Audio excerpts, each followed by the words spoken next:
Europe 1.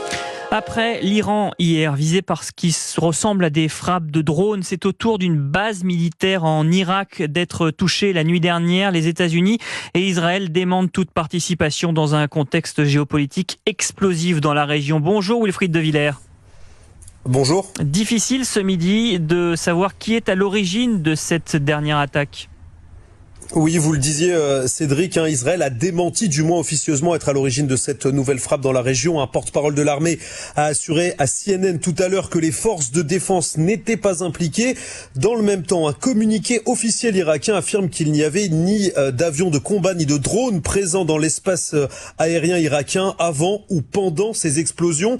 Elles ont eu lieu, je le rappelle, dans une base aérienne abritant une ancienne milice pro-Iran et elles ont fait un mort et 8 blessés. Du matériel militaire, des infrastructures et des véhicules ont également été touchés.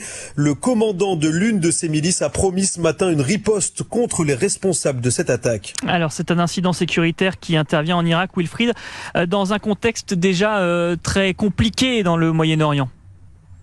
Un peu plus de 24 heures après cette attaque attribuée à Israël dans le centre de l'Iran, une semaine aussi après les attaques massives lancées depuis l'Iran vers Israël. Depuis, la communauté internationale multiplie les appels à la désescalade, à l'apaisement au Moyen-Orient. Un regain de tension qui ouvre aussi une nouvelle page dans la diplomatie régionale parce que, c'est la première fois qu'Israël et l'Iran mènent des attaques directes sur leur sol, davantage habitués à une guerre de l'ombre qu'à un conflit plus ouvert. Wilfried de Villers, envoyé spécial d'Europe 1 en Israël. Merci pour cet éclairage.